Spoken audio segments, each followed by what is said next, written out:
الشیطان الرجیم بسم اللہ الرحمن الرحیم الحمدللہ رب العالمین وبہ نستعین وصلی اللہ علی محمد وآلہ الطیبین الطاہرین مولانا اللہ وعلی اعدائہم اجمعین یوم ظلمہم الی یوم الدین اما بعد فقد قال اللہ سبحانہ وتعالی فی القرآن الحکیم بسم اللہ الرحمن الرحیم شہر رمضان الذی انزل فیہ القرآن ھدی للناس وبینات من الھدی والفرقان۔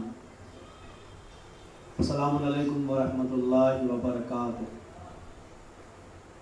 حاضرین کرام، ناظرین محترم، ایک بار پھر حاضر ہیں آپ تمام حضرات کی خدمت بابرکت میں ماہ مبارک رمضان 1441 ہجری، اور مسلسل آپ حضرات کی خدمت میں معروضات پیش کیے جا رہے ہیں تفسیر قرآن کے عنوان سے۔ سورہ مبارکہ آل عمران کی آیت نمبر 19ویں آیت، اسی کے ذیل میں کل آپ حضرات کی خدمت میں چند باتیں پیش کی گئی تھی، اور مولا کائنات نے جو اسلام کی ڈیفینیشن اور اسلام کی تعریف اور اسلام کی پریبھاشا اور جو بتایا ہے اس کے بارے میں تفسیر جو بتائی ہے وہ آپ حضرات کی خدمت میں نے پیش کی تھی کہ مولا کائنات نے اسلام کے جو 6 مرحلے بتائے تھے، اگر آپ کو درکار ہے تو آپ نہج البلاغہ میں کلمات قصار میں مولا کائنات کا وہ قول دیکھ سکتے ہیں۔ آیت نمبر 19، ان الدین عند اللہ الاسلام وما اختلف الذین اوتوا الکتاب الا من بعد ما جاءهم العلم بغیا بینہم ومن یکفر بآیات اللہ فإن اللہ سریع الحساب۔ یہ آیت نمبر ہے 19 سورہ مبارکہ آل عمران میں، کہ اللہ کے نزدیک اگر کوئی دین ہے تو اسلام ہے، اور علم آنے کے بعد یہ لوگ اختلاف کرتے ہیں اپنی جو ہے وہ بغاوت کی بنا پر، سرکشی کی بنا پر، اور جس نے بھی اللہ کی نشانیوں کا انکار کیا تو اللہ بہت جلد حساب کرنے والا ہے۔ فَإِنْ حَاجُّوكَ فَقُلْ أَسْلَمْتُ وَجْهِيَ لِلَّهِ وَمَنِ اتَّبَعَنِي۔ اور اے میرے نبی، اگر یہ لوگ آپ سے کٹ حجتی کریں، اگر آپ سے بحث و مباحثہ کرے، کٹ حجتی کرے، فَقُلْ أَسْلَمْتُ وَجْهِيَ لِلَّهِ وَمَنِ اتَّبَعَنِي، تو ان سے کہہ دیجئے کہ میرا تو اللہ کی طرف رخ ہے، اور وَمَنِ اتَّبَعَنِي، اور جو میرے اتباع کرنے والے میرے پیروکار ہیں ان کا بھی یہی ہے۔ وَقُلِ الَّذِينَ أُوتُوا الْكِتَابَ وَالْأُمِّيِّينَ، اور اگر صاحبان کتاب ان میں سے جو چند جاہل لوگ ہیں، اگر وہ آپ سے کچھ کہیں تو ان سے اسلمتم، تو آپ ان سے سوال پوچھئے کہ کیا تم اسلام لائے؟ فَإِنْ أَسْلَمُوا، اگر وہ اسلام لے آئے، فَقَدْ اهْتَدَوْا، تو ہدایت پا جائیں گے۔ وَإِنْ تَوَلَّوْا، اور اگر انہوں نے سے انحراف کیا، فَإِنَّ عَلَيْكَ الْبَلَاغَ، تو آپ کے اوپر صرف تبلیغ کرنا ہے، آپ کا کام ہے خالی پہنچا دینا۔ وَاللَّهُ بَصِيرٌ بِالْعِبَادِ، اور اللہ اپنے بندوں پر جو ہے وہ بصیر ہے۔ تو میرے عزیزو، دیکھیں اسلام کے اندر جو اختلافات ہیں، اس اختلافات کی وجہ صرف جہالت نہیں ہے، وہ جو صرف کہ جہالت یا سرکشی کی بنا پہ اختلافات ہیں، صرف جو ہے نہ جاننے کی وجہ سے اختلاف، ایسا نہیں ہے، بلکہ جو اختلافات ہیں ان میں کچھ اختلافات سرکشی کی بنا پر ہے، انحراف حق کی بنا پر ہے، کہ آدمی جو ہے وہ حق کو دیکھ کر آنکھ بند کر لے، کبوتر والی مثال کہ بس آنکھ بند کر لی تو اب ہمیں کچھ نظر نہیں آ رہا ہے۔ تو اختلاف اس وجہ سے بھی ہے، جہالت تو ہے ہی جو بنیادی وجہ ہے۔ تو اس کے وجہ اگر آپ قرآن مجید کی آیات کو دیکھیں، سورہ آل عمران کی 19 اور 20 کی جو آیات ہیں، اس میں رسول اللہ سے اللہ یہ کہہ رہا ہے کہ اگر آپ اس پر حجتی کرتے ہیں تو آپ کا کام صرف تبلیغ کرنا ہے، آپ کا کام صرف پہنچانا ہے، آپ کا کام صرف بتا دینا ہے، باقی اللہ جو ہے بصیر ہے، اپنے بندوں کو دیکھنے والا ہے، وہ دیکھ رہا، سریع الحساب ہے، جلدی حساب کرنے والا ہے۔ تو جو کٹ حجتیاں لوگ کرتے ہیں، جو انحراف حق کرتے ہیں، سرکشی کرتے ہیں، تو انحراف حق، کٹ حجتی، سرکشی، یہ سب بھی جو ہے وہ اس بات کی بنیاد ہے کہ جو اختلاف کی وجہ ہے، یہ وجوہات اختلاف ہے، یہ اختلاف کی وجہ ہے، کہ سبب ہے، اسباب ہیں جو مسلمانوں کے درمیان اختلاف ہے، اور اسی اختلاف کی بنا پر ہمارا کام سے پہنچا دینا ہے۔ ہم نے کل آپ حضرات کے سامنے آپ کی خدمت میں پیش کر دیا تھا کہ نمازیں 5 ہیں، 3 وقت میں کیوں پڑھی جاتی ہے، یہ قرآن، یہ صحیح مسلم۔ اب وہ نہ ماننا وہ آپ کے اپنے اختیار میں، کوئی انسان اس کو تسلیم کرے یا اسے تسلیم نہ کرے، کوئی ہماری بات ایکسیپٹ کرتا ہے، کوئی ایکسیپٹ نہیں کرتا، یہ اس کی اپنی مرضی پر ہے۔ حضور سے اللہ نے کہا آپ کا کام پہنچانا ہے، ہمارا کام بھی پہنچا دینا ہے۔ تو ہم نے صرف آپ تک پہنچا دیا کہ ہم 5 نمازیں 3 وقت میں کیوں پڑھتے ہیں، ہم نے آپ کی خدمت میں پیش کر دیا. ہم جو ہے وہ ہاتھ کھول کے نماز کیوں پڑھتے ہیں، ہاتھ باندھ کے کیوں نہیں پڑھتے ہیں، قرآن مجید کے ذریعے سے اور ابو داؤد کی روایت کے ذریعے سے ہم نے آپ حضرات کی خدمت میں پیش کر دیا. فیصلہ آپ کو کر لینا ہے. الحمدللہ خدا کا شکر ہے کہ ہمیں اپنے مذہب پر، اپنے عقائد پر 100% اعتماد ہے کہ ہمارے جتنے بھی اعمال ہم انجام دے رہے ہیں وہ سب اعمال بالکل درست ہے، بالکل صحیح ہے. ہمیں کوئی شک و شبے کی ہمارے یہاں پہ شائبہ نہیں ہے. ہمیں کسی بھی اپنے عمل پہ جو ہے وہ شائبہ نہیں ہے کہ ہم 3 وقت میں نماز کیوں پڑھتے ہیں. ہمیں کوئی بھی، کیونکہ ہمارے یہاں قرآن بھی اس بات کے میں جو ہے وہ صحیح ٹھہرا رہا ہے. صحیح مسلم کی روایت میں آپ کے سامنے پیش کر دیں.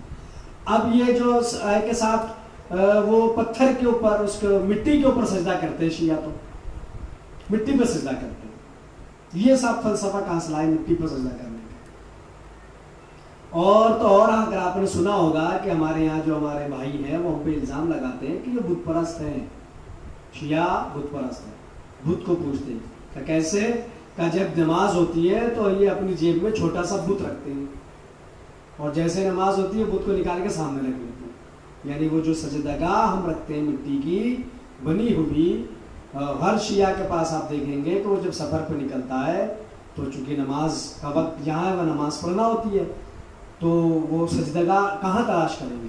تو وہ کربلا کی مٹی کی سجدگاہ اپنے پاس رکھتے ہیں، اس کے اوپر سجدہ کرتے ہیں. تو کہتے ہیں کہ اس سجدگاہ کو کہا جاتا ہے کہ چھوٹا سا بت رکھتے ہیں، اور دیکھو بت پرست ہے، کافر ہے، اور فلاں فلاں ساری باتیں آپ سب سنتے رہتے ہیں کہ صاحب شیعہ جو ہے وہ سجدہ کرتے ہیں مٹی کے اوپر. مٹی پر سجدہ کیسے کریں گے، کیا کریں، کیسے کریں گے؟ تو بالکل مٹی پر سجدہ کیا جائے گا. سجدہ مٹی ہی پر ہوتا ہے، نہ سجدہ قالین پہ ہوتا ہے. مذہب شیعہ کا عقیدہ، ہمارا عقیدہ یہ ہے کہ جو چیز کھائی جاتی ہے اور جو چیز پہنی جاتی ہے، یعنی کپڑا پہنا جا رہا ہے اس میں سجدہ نہیں ہوگا. جو چیز کھائی جا رہی ہے، جیسے پان کا پتا، ہمارے یہاں پتے پہ سجدہ لیکن پان پہ نہیں ہے. کیوں؟ کیونکہ پان کھایا جاتا ہے. تو ہمارے یہاں تو اس کے اوپر کیلے کے پتے پہ ہمارے یہاں سجدہ ہو جائے گا. کیوں؟ کیونکہ کیلا کھایا جاتا ہے، اس کا پتا نہیں کھایا جاتا. تو جو چیزیں ہمارے یہاں کھائی جاتی ہے، پہنی جاتی ہے، اس پر سجدہ مذہب شیعہ میں نہیں ہے. ہمارے یہاں سجدہ ہے، اصل سجدہ ہے ہمارے یہاں پر. آپ کوئی سی بھی فقہی کتاب اٹھا کے دیکھیں، ہمارے کتنی بھی فقہی کتابیں دیکھیں، جو بھی کتاب دیکھو اس میں لکھا افضل ہے مٹی پہ سجدہ. ہمارے یہاں پر ہی مٹی پہ سجدہ افضل کیوں ہے؟ اب میں یہ ثابت کروں گا صحیح مسلم اور صحیح بخاری سے. یہ ہماری بات نہیں ہے، ہماری روایت پیش نہیں کر رہا، کیونکہ اعتراض ہم پہ کیا جاتا ہے کہ بت پرست ہے، مٹی پہ سجدہ کرتے ہیں. کیوں کرتے ہیں؟ ہم آپ کو بتاتے ہیں کہ مٹی پہ سجدہ کیوں کیا جاتا ہے. مٹی پہ سجدہ اس لیے کیا جاتا ہے کہ آپ کے یہاں مسلم میں موجود ہے، آپ کے یہاں بخاری کے اندر روایت موجود ہے، ہر جگہ پہ روایت موجود ہے. سب سے پہلے ہم نکالتے ہیں صحیح بخاری. صحیح بخاری کو آپ نکالیں، اس کے بعد آپ نماز کا بیان نکالیے. نماز کا بیان نکالنے کے بعد حدیث نمبر 377 حدیث نمبر 377 نکالیں آپ. اور حدیث نمبر 377 جب آپ نکالیں گے تو حدیث ہے، یہ روایت کی گئی ہے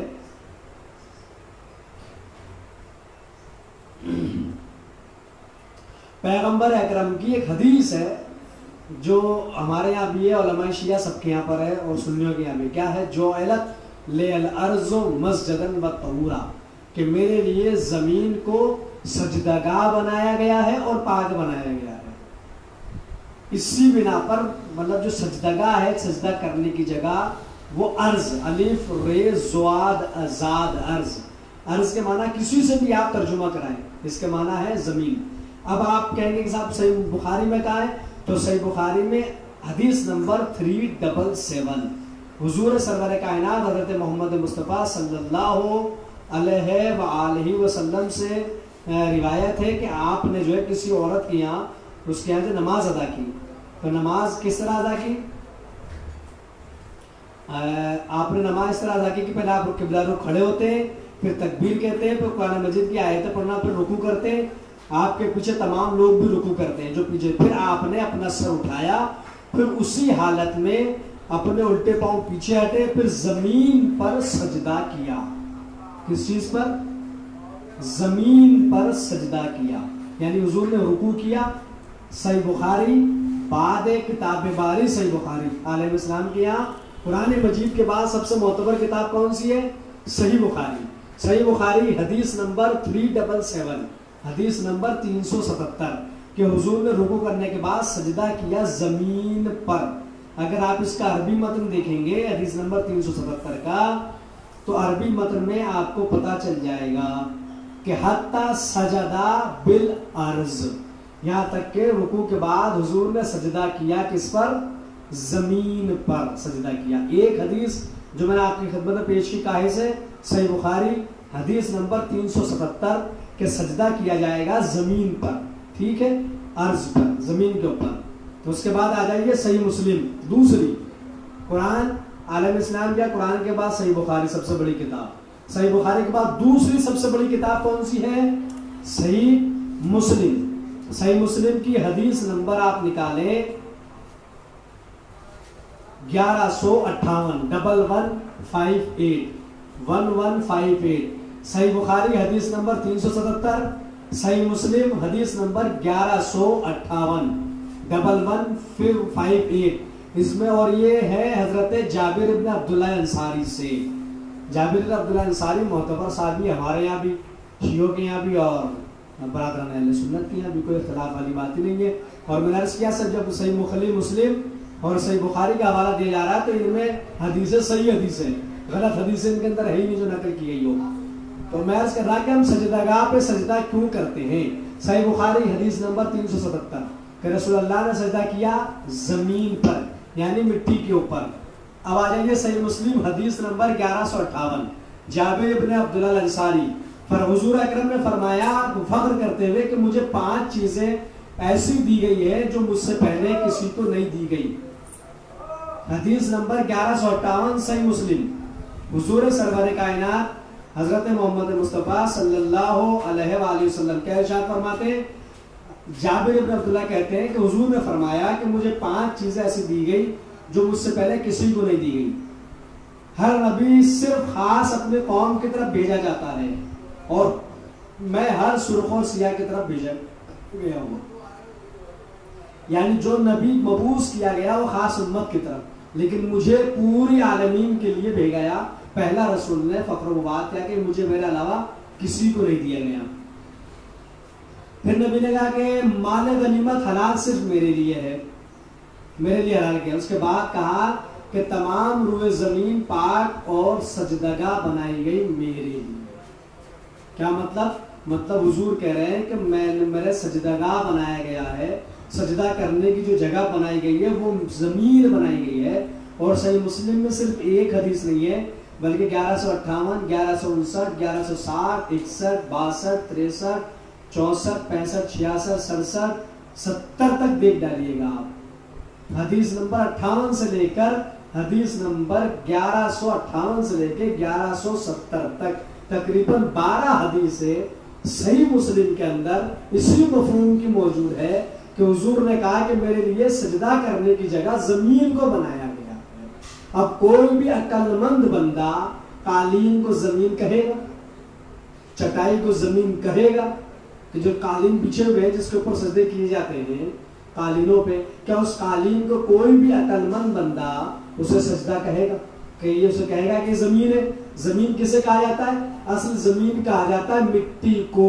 اور الحمدللہ ہم لوگ آج بھی مٹی ہی کے اوپر سجدہ کرتے ہیں.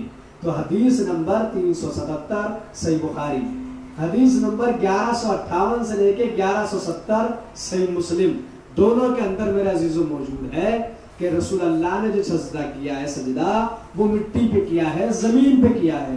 اور کوئی بھی بندہ قالین کو زمین نہیں کہے گا، زمین کہا جاتا ہے مٹی کو. اور وہ لیلۃ القدر کی حدیث آپ کے یہاں مسلم اور بخاری ہر جگہ پر ہے کہ جب لیلۃ القدر میں بارش ہوئی اور حضور نے سجدے سر اٹھایا تو آپ کی پیشانی پہ مٹی لگی ہوئی تھی. آج آپ کے لیلۃ القدر بھی ہے 26 کی رات، آج ہی کے لیے بیان کر رہا ہوں اگر آپ نے سننا ہے. آپ دیکھیے مسلم میں بخاری میں آپ دیکھ ڈالیے گا کہ وہ اصحاب کرام نے دیکھا کہ رسول نے سر کو سجدے میں رکھا، جو اٹھایا تو دیکھا کہ بارش ہوئی تھی تو مٹی لگی ہوئی تھی گیلی رسول کی پیشانی پہ. یعنی جب سجدہ کیا جاتا ہے اس ماتھری پہ پیشانی، اس کا مطلب رسول اللہ سجدے میں جب جاتے تھے تو پیشانی کہاں رکھتے تھے؟ زمین پر، مٹی پر. اور الحمدللہ شیعہ مذہب آج تک اور ہمیشہ مٹی ہی پہ سجدہ کرتے آئے ہیں، کیونکہ یہی رسول اللہ نے بتایا ہے۔ نماز ایسے پڑھنی ہے جیسے رسول نے پڑھی۔ رسول نے کیسے پڑھی؟ رسول نے زہر سے ملا کے پڑھی، مغرب عشاء ملا کے پڑھی، ہاتھ چھوڑ کے پڑھی اور پیشانی کو رکھا مٹی پہ۔ یہ تمام روایتیں موجود ہیں مسلم، بخاری، داؤد کے اندر، جو ہماری کتابیں نہیں ہیں، آپ کی اپنی کتابیں ہیں۔ تو میں امید کرتا ہوں کہ آپ کو جواب مل گیا ہوگا کہ وہ ہمارے یہاں کوئی بت بت نہیں ہوتا ہے، وہ رسول اللہ کی سنت پہ ہم لوگ عمل کرتے ہیں کہ اپنا سجدے میں سر جو ہے وہ پیشانی رکھتے ہیں مٹی کے اوپر۔ کربلا کی مٹی پہ اس لیے رکھتے ہیں کہ ہمارے یہاں پہ اس سے افضل ترین کوئی مٹی نہیں ہے۔ سب سے افضل مٹی اگر کوئی ہے ہمارے نزدیک تو وہ کربلا کی مٹی ہے، اسی لیے ہم اسے اپنے افضلیت کی بنا کے اوپر کربلا کی مٹی کو افضل سمجھتے ہوئے رکھتے ہیں۔ ورنہ ہر مسلمان کو جو رسول اللہ کا کلمہ پڑھتا ہے، جو صحیح بخاری کو مانتا ہے، جو صحیح مسلم کو مانتا ہے، اسے چاہیے کہ وہ آج سے قالین پہ سجدہ نہ کرے بلکہ سجدہ کرے مٹی کے اوپر، زمین کے اوپر، جیسے مذہبی شیعہ کے لوگ کرتے ہیں۔ ایک بات یہ ہوگی کلیئر، سجدہ کیوں کرتے ہیں؟ اب یہ کہ رسول اللہ صاحب یہ شیعہ تو جو ہے وہ یہودی اور نصرانی ہیں، یہود و نصارہ ہیں، اور کبھی بھی ان کے یہاں جو ہے وہ رحمت نہیں آئے گی، یہ رحمت سے دور ہے۔ کیوں؟ کہا کہ صاحب روزہ جو ہے بڑا ڈیلے کر کے افطار کرتے ہیں، روزہ افطار کرنے میں اتنی دیر لگا دیتے ہیں کہ روزہ مکروہ ہو جاتا ہے، بہت دیر کر دیتے ہیں روزہ افطار کرنے کے اندر، بہت دیر کرتے ہیں۔ تو اب یہ بھی ہے کہ صاحب شیعہ حضرات 10 منٹ کے بعد میں روزہ افطار کیوں کرتے ہیں؟ کیا آپ اس کو ثابت کریں گے؟ جی ہاں بالکل۔ قرآن مجید سورہ مبارکہ بقرہ آیت نمبر 187 187 آپ نکالیں قرآن مجید، اگر آپ کے پاس ہے تو آپ نکالیں قرآن، اور قرآن مجید کو نکالنے کے بعد آپ دیکھیں کہ قرآن مجید کہتا ہے ثم اتم الصیام الی اللیل، پھر روزے کو تمام کرو رات ہو جانے تک۔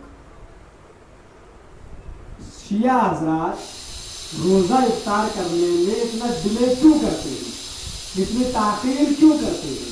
وہ جو بیک گراؤنڈ سے آوازیں آ رہی ہے اس پہ آپ غور نہ کیجیے گا، میری بات کو غور کیجیے مرتبہ کہ ہم لوگ 10 منٹ کے بعد روزہ افطار کرتے ہیں، ایسا مکروہ ہو جاتا ہے روزہ ان کا، مکروہ کر کے روزہ افطار کرتے ہیں، اتنا دیر کر دیتے ہیں۔ یہ یہودی اور نصرانیت کی پہچان ہے، یہ یہودیت ہے، نصرانیت ہے، یہ شیعت، یہ اسلام ہے، یہ کتنی دیر سے روزہ افطار کرنا۔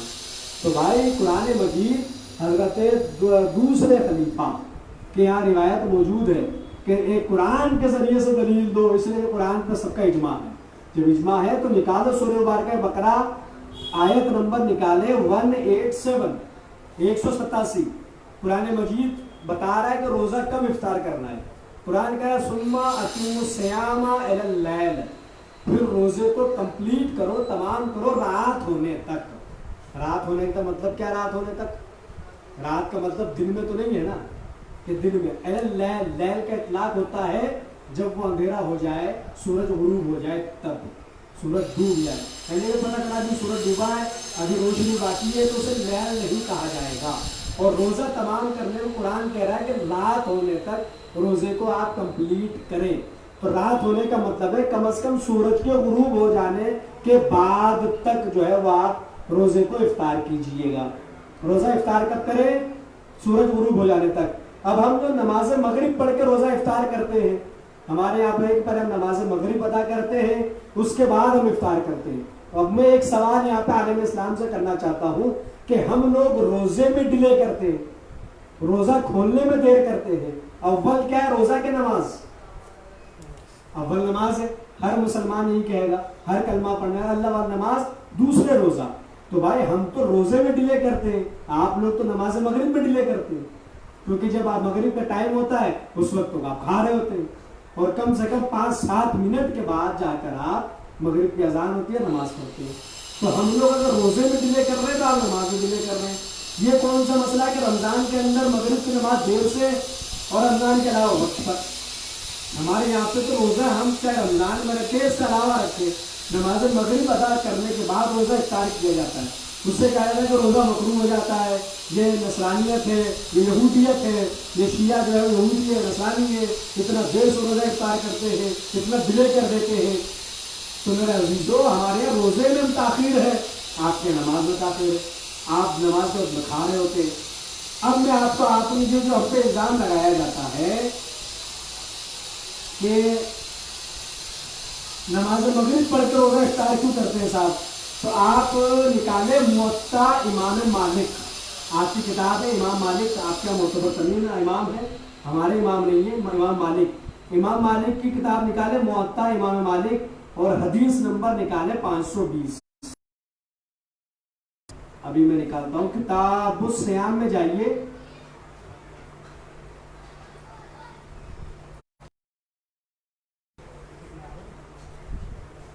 عیدین، صلاۃ، استسقاء، قبلہ، قرآن، کتاب الصلاۃ، اور حدیث نمبر 520۔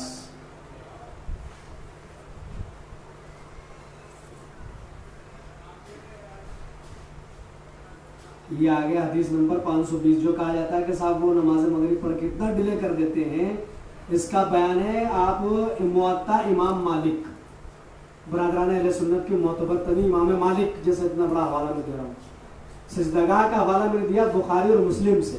اب ہم روزہ افطار کرتے ہیں، مغرب کی نماز پڑھتے ہیں، تو مغرب کی نماز پڑھنے کے بعد اگر روزہ افطار کرنا یہودیت ہے، نصرانیت ہے، اور روزہ مکروہ ہو جاتا ہے، تو موطا امام مالک نکالے، امام مالک حدیث نمبر 520، حمید ابن عبد الرحمن روایت کرتے ہیں کہ حضرت عمر ابن خطاب خلیفہ ثانی اور حضرت عثمان ابن عفان خلیفہ ثالث، دوسرے خلیفہ اور تیسرے خلیفہ، نماز پڑھتے تھے مغرب کی رمضان میں، اور اس کے بعد روزہ کھولتے تھے۔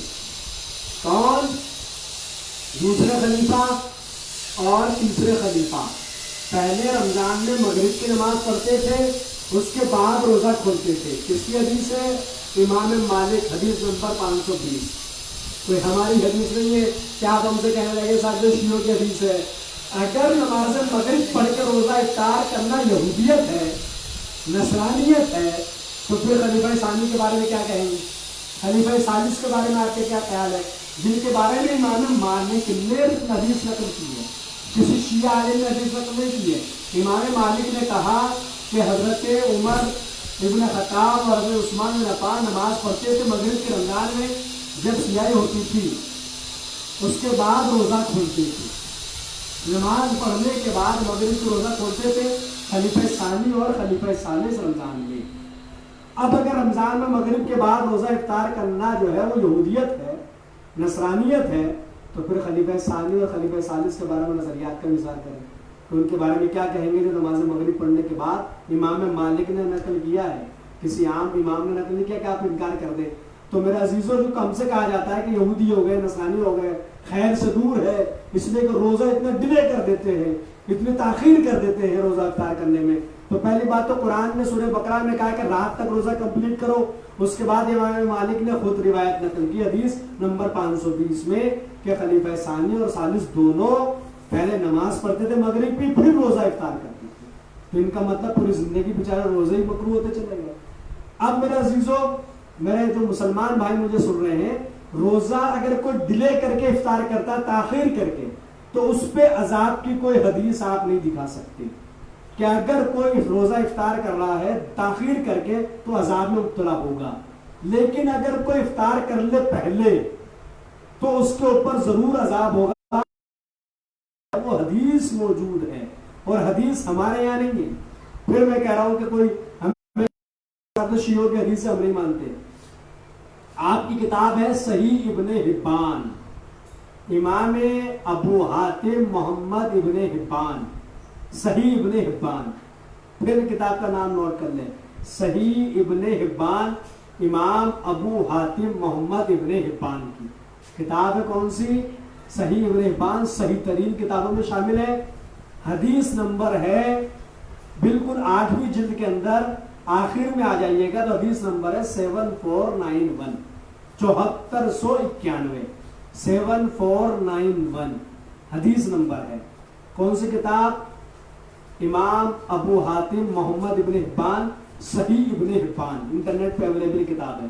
اس کے اندر حضرت ابو امامہ بیان کرتے ہیں کہ میں نے نبی اکرم کو یہ ارشاد فرماتے ہوئے سنا، ایک مرتبہ میں سویا ہوا تھا تو 2 آدمی میرے پاس آئے. یعنی یہ خواب بیان کیا جا رہا ہے. اور ہمارے یہاں بھی برادران اہل سنت کے یہاں بھی بات اجماع اس بات پر اتفاق ہے کہ نبی کا خواب ہمارے جیسا نہیں ہوتا، بلکہ نبی کو خواب دکھایا جاتا ہے، وہی بھی ہوتی ہے خواب کے ذریعے. تو یہ خواب ہے جو رسول دیکھ رہے ہیں. حضور سرور کائنات حضرت محمد مصطفیٰ صلی اللہ علیہ وآلہ وسلم نے خواب میں دیکھا. کتاب ہے صحیح ابن حبان، عالم اسلام کی صحیح ترین کتاب، حدیث نمبر 7491. کیا کہہ رہے ہیں؟ حضور نے خواب میں دیکھا 2 آدمی میرے پاس آئے، انہوں نے مجھے بازو سے پکڑا اور مجھے لے کر ایک پہاڑ کے پاس آ گئے. انہوں نے مجھ سے کہا آپ چڑھیں، پہاڑ کے اوپر چڑھیں. جب میں پہاڑ کے اوپر پہنچا تو ایک زبردست آواز آئی. ٹھیک ہے، میں نے انہیں کہا یہ کس قسم کی آوازیں ہیں؟ تو انہوں نے بتایا یہ اہل جہنم کا شور و غوغا ہے. یعنی یہ دوزخی لوگ چیخ پکار کر رہے ہیں، جہنم والے چیخ پکار کر رہے ہیں.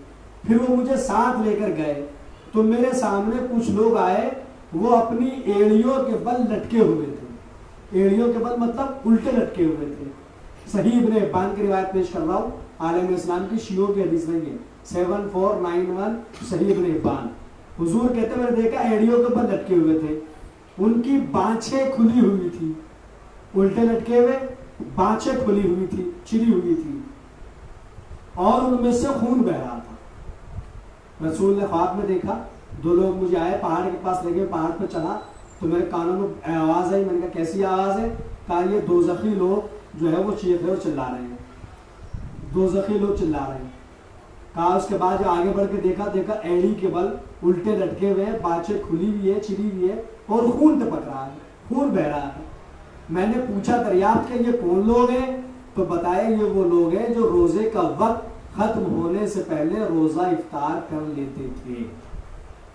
صحیح ابن حبان، عالم اسلام کے بتائیے کیسے انکار کریں گے. حدیث نمبر 7491 کہ الٹے لٹکے ہوئے جہنم میں، بانچیں چری ہوئی ہے، خون بہ رہا ہے. حضور نے پوچھا یہ کون لوگ ہیں؟ کہ یہ وہ لوگ ہیں کہ جو روزہ وقت ہونے سے پہلے افطار کر لیتے تھے. تو آپ اب عالم اسلام ہمیں تو کہہ نہیں سکتا، کیونکہ بھائی شیعہ تو ڈیلے کر کے افطار کرتے ہیں، ہم تو تاخیر کر کے افطار کرتے ہیں.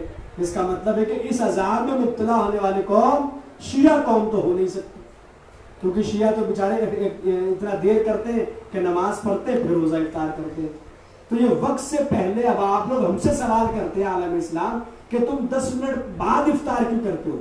اب میں عالم اسلام سے سوال کرتا ہوں کہ صحیح ابن حبان میں جو حدیث موجود ہے 7491 کہ الٹے لٹکے ہوئے ہوں گے، خون بہ رہا ہوگا، یہ وہ لوگ ہیں جو روزہ پہلے افطار کرتے تھے. تو یہ کون لوگ؟ عالم اسلام بتائے کہ یہ کون سا فرقہ ہے مسلمانوں کا کہ جو الٹا لٹکا ہوا ہوگا جہنم میں، بانچیں چری ہوئی ہوں گے، خون بہ رہا ہوگا. حضور نے پوچھا یہ کون ہے؟ تو کہا وہ لوگ ہیں جو وقت سے پہلے روزہ کھول لیتے تھے. تو شیعہ تو ہے نہیں، کیونکہ شیعہ تو بیچارے 10 منٹ کا انتظار کرتے پہلے تو افطار کرتے ہیں. تو یہ کون سا فرقہ ہے بھائی؟ یہ کون لوگ ہیں؟ یہ وہ لوگ ہیں بیچارے کہ جو عصر کی اذان ہوتے کھجور ہاتھ میں لے کے اور کان دھر کے رکھتے کب سائرن بجے اور کب جو ہے وہ کھجور. اب وہ سائرن کبھی کبھی بھائی اصل میں مظفر نگر میں تھا، میں نے ایک بار ایسا دیکھا، بڑا ہنگامہ ہوا اس بات پہ. کیوں ہوا؟ اور کسی بچے نے سائرن بجا دیا وقت سے پہلے. اب پتا چلا کہ وہ سب کے روزہ گیا صاحب، وہ افطار کر لیا. بعد میں امام صاحب انہوں نے کہا ابھی تو 5 منٹ باقی رہا، یہ کیا ہوا؟ کس نے کہا کہ وہ بچہ تھا بجا کے چلا گیا. یہ صحیح ابن حبان کی حدیث پیش کی وجہ سے سنا ہے. یہ کوئی ہنسنے والی بات نہیں، نہ کوئی تفریح والی بات نہیں، کہ غور کیجئے گا. عالم اسلام فیصلہ کرے اور جہاں تک ہو میری اس بات کو پہنچائے کہ وہ شیعہ قوم تو ہے نہیں جو الٹا لٹکایا جائے اور خون بہ رہا ہوں اسے. کیونکہ رسول نے سے کہا یہ وہ لوگ ہیں جو روزہ وقت سے پہلے افطار کرتے ہیں، ہم تو وقت کے بعد افطار کرتے ہیں. کہنا آپ لوگوں کا کہ ہم تو ڈیلے کرتے ہیں، اتنی تاخیر کرتے ہیں کہ مکروہ ہو جاتا ہے ہمارا. لیکن جو وقت سے پہلے مکروہ تو ہوا، عذاب تو نہیں آیا نا. اگر آپ کے مطابق ہم نے اگر 10 منٹ بعد روزہ افطار کیا تو روزہ افطار اگر کوئی لیٹ کر کے افطار کرتا ہے تو عذاب نہیں آئے گا، لیکن وقت سے پہلے افطار کر لے گا تو الٹا لٹکایا جائے گا، منہ سے خون بہ رہا ہوگا، عذاب ہوگا۔ آپ کی حدیث میں ہے، حدیث نمبر 7491 صحیح ابن حبان، صحیح ترین کتاب ہے، کوئی بھی سنی عالم انکار نہیں کرے گا کہ میں نہیں مانتا، یہ صحیح کتاب ہے، امام ابو حاتم محمد ابن حبان صحیح مان، حدیث نمبر 7491۔ اب یہ لوگ کون ہیں جو روزہ پہلے افطار؟ شیعہ تو نہیں ہے؟ کون لوگ ہیں جو عذاب مبتلا ہوں گے؟ اور وہ کھجور لے کے جن کے کان سائرن کی طرف ہے، کب بجے اور کب روزہ افطار کرنے کا، تو فیصلہ خود کیجئے کہ روزہ 10 منٹ بعد افطار کرنا چاہیے یا 10 منٹ پہلے۔ تو عذاب سے بچنے کے لیے کم از کم صحیح ابن حبان کی حدیث کو مانتے ہوئے عذاب سے بچنے کے لیے ہمارے ساتھ روزہ افطار کیا کیجیے، جب ہم افطار کریں تو افطار کیا کریں، کم از کم مکروہی ہوگا، عذاب تو نہیں آئے گا نا، لیکن اگر 2 4 5 منٹ پہلے کر لیا تو صحیح ابن حبان کی حدیث کے مطابق الٹے لٹکائے جائیں گے جہنم میں۔ تو یہ دونوں باتوں کے جواب بھی میں نے دینے کی کوشش کی کہ ہم سجدگاہ مٹی پر سجدہ کیوں کرتے ہیں۔ صحیح بخاری حدیث نمبر 377، مسلم حدیث نمبر 1158 سے 1170، 12 حدیثیں مسلسل صحیح مسلم میں موجود ہے کہ رسول اللہ جب بھی سجدہ کرتے تھے تو زمین پہ کرتے تھے، اور کوئی بھی شخص قالین کو زمین نہیں کہے گا۔ اس کے بعد ہم روزہ افطار کیوں کرتے، دیر کرتے، 10 منٹ بعد کیوں کرتے؟ قرآن مجید سورہ بقرہ ثم اتم الصیام الی اللیل، رات تک کے روزہ کرنے کے لیے قرآن نے کہا۔ دوسرے خلیفہ تیسرے خلیفہ کی روایت موجود ہے امام مالک کے یہاں کہ وہ پہلے نماز مغرب پڑھتے تھے رمضان میں، پھر روزہ افطار کرتے تھے، اور صحیح ابن حبان کے اندر ہے کہ جو پہلے روزہ افطار کرتا ہے وہ الٹا لٹکایا جائے گا جہنم میں۔ الحمدللہ شیعہ قوم کے ساتھ تو ایسا برتاؤ نہیں ہوگا۔ اللہ کا شکر ہے کہ ہمارے جتنے بھی اعمال ہیں بالکل صحیح ترین ہے، ہمیں کوئی شک و شبہ گنجائش نہیں ہے۔ اب اس کے متعلق اگر آپ کو کچھ حوالہ جات چاہیے، کتابیں جتنی میں نے حوالے دیے سب انٹرنیٹ پہ اویلیبل ہے، آپ PDF ڈاؤن لوڈ کر کے میرے حوالہ جات کی تحقیق کر سکتے ہیں۔ جتنے ریفرنس میں نے دیے مسلم، بخاری، مالک، صحیح ابن حبان، سب کو چیک کریے گا، جب آپ کو لگے گا ہاں صحیح بات کہی گئی تو اس کے بعد ایکسیپٹ کیجیے گا، پہلے چیک اس کے بعد ایکسیپٹ۔ تو کل پھر انشاءاللہ آپ حضرات کی خدمت میں حاضر ہوں گے، چند اور معروضات لے کر۔ آپ حضرات سے دعا میں گزارش ہے کہ ماہ مبارک رمضان کے اختتامی مراحل میں داخل ہو چکا اور عالم اسلام کی آج شب قدر بھی ہے، تو خصوصاً ہم سب کو اور پوری دنیا کو جو ہے وہ آپ اپنی دعاؤں میں یاد رکھیں۔ کل پھر انشاءاللہ آپ حضرات میں حاضر ہوں گے۔ وآخر دعوانا الحمدللہ رب العالمین، فقط والسلام۔